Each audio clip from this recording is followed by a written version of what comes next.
been looking at a report published last week that made some news headlines. A report by the Bulletin Trade and Industrial Policy Strategies that says that 140,000 petrol pumps attendants could be without jobs in South Africa if we see the growth in electric vehicles. That's still in its infancy in South Africa. But this report saying that if EVs take off, it could directly affect more than 100,000 people who work at service stations, but also people who work at various other chains of the vehicle as well as the petroleum industry. But I speak now to Hiten Parmar, is the Executive Director of the Electric Mission. Good morning, Hiten. Really appreciate your time as always.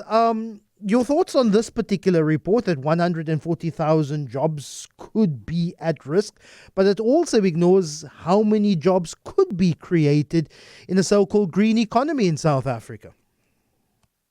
Yeah, good morning, Lester, and good morning to listeners. Certainly, and I think you touched on that on the latter point in that. And I think generally when we look at these major technology revolutions and technology disruptions as well, there's the context that there's going to be job losses.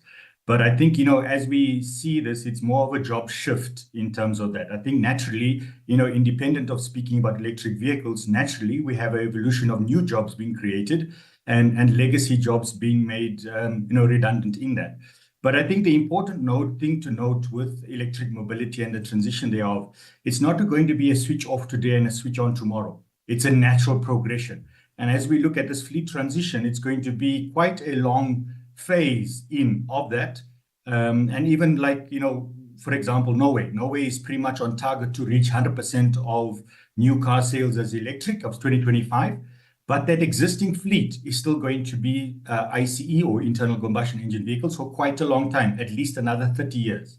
So we're seeing that whole value chain is still servicing those petrol and diesel vehicles. I recall a story, something that I read, that the biggest opponents to the introduction of what was then the Model T Ford in the United States were people who were involved in the horse carriage business. They were worried that if more people were to be using vehicles, you would not need all those people who make horse buggies and make all the stirrups and all the accompanied accessories for horse transport. And it's a similar generational shift, a technological shift that we're seeing now at the moment with the slow introduction of EVs in South Africa, but a much more rapid pace elsewhere in the world.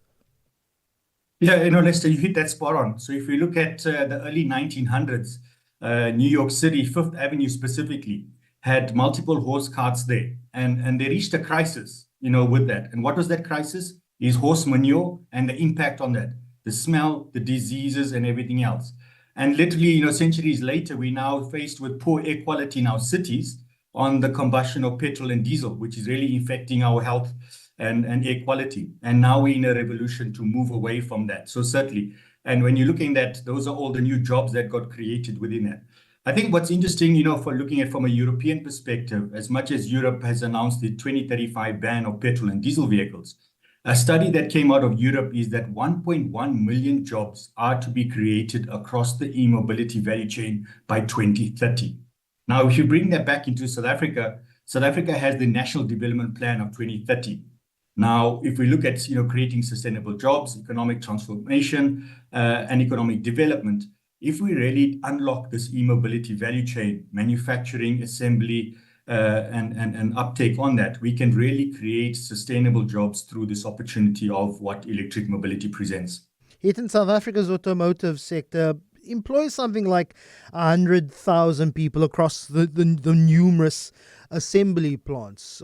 South Africa has a large automotive manufacturing sector. Are we already seeing a transition in terms of people being skilled, their jobs being adapted to deal with a future that eventually in South Africa will move to EV?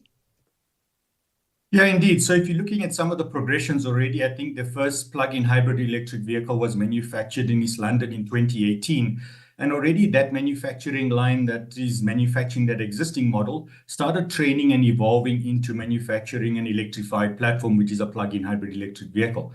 Now we're seeing that readiness in terms of manufacturing coming into play. So it's a natural progression as we move on to electric vehicles. The supply chain will also develop. But I think one of the massive opportunities, and it's a window of opportunity that we really need to unlock, is battery manufacturing. I think that will not only support the automotive industry, but also the energy sector at large.